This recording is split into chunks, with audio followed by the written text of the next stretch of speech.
सकाळ बुलेटिनमध्ये आपलं स्वागत करते। बुलेटिनच्या सुरुवातीला मोठी बातमी समोर येते। नागपुरात रात्री मोठा स्फोट झालाय। सोलर एक्सप्लोजिव्ह स्फोटक निर्मिती कारखान्यात हा स्फोट झालाय। तर या स्फोटात 15हून अधिक कामगार जखमी झालेत तर एकाचा मृत्यू झालाय। नागपूरच्या बाजारगावमधील ही घटना आहे। जखमींवर सध्या नागपूरच्या खासगी रुग्णालयात उपचार सुरू आहेत। या संदर्भात आपण अधिक जाणून घेऊयात। आपले प्रतिनिधी ज्ञानेश्वर पवार आपल्याशी जोडले गेलेले आहेत। ज्ञानेश्वर, नागपुरात मोठा स्फोट झाल्याचं समजतंय, काय अधिकची माहिती? अगदीच रात्री 12:30 वाजता दरम्यानची घटना आहे। एकूणच 12:30 वाजता नागपूरहून काही अंतरावर असलेल्या बाजारगाव येथील जी स्फोट तयार करणारी कंपनी आहे सोलर एक्सप्लोजिव्ह, यामध्ये जे आहे ते मध्यरात्री हा स्फोट झाला।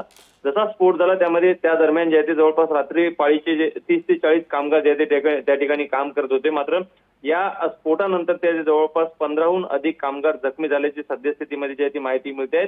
तर यापैकी एका कामगाराच्या डोक्यावर दगड लागल्यामुळे जे आहे ते त्याचा मृत्यू झाल्याची देखील माहिती जी आहे ते समोर येत आहे। तर 2 ते 3 कामगार सध्या आयसीयू मध्ये आहे आणि त्यांच्यावरती खासगी रुग्णालयामध्ये नागपूरमध्ये उपचार देखील सुरू आहे। मात्र एकंदरीत जर पाहायला गेलं तर हा जो स्फोट होता हा एवढा भीषण होता की आजूबाजूच्या गावामध्ये सुद्धा याचे काही जे मलबे होते ते देखील उडून गेलेले होते।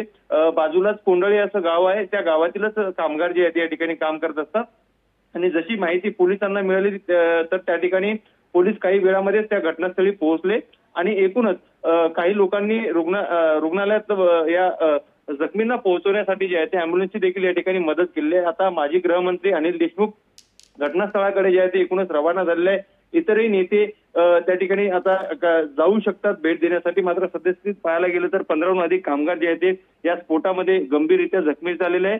यापूर्वी देखील याच कंपनीमध्ये 2023 मध्ये असा स्फोट झाला होता ज्यामध्ये जवळपास 9 कामगारांचा मृत्यू झाला होता आणि दरम्यानच नागपूरमध्ये हिवाळी अधिवेशन देखील सुरू होतं। त्यामुळे ही दुसरी घटना या कंपनीमध्ये आहे। त्यामुळे नक्कीच कामगारांसंदर्भातला निष्काळजीपणा या कंपनीमधला एकूणच या घटनेमुळे जे आहे ते एकूणच पुन्हा एकदा स्पष्ट झालेलं आहे।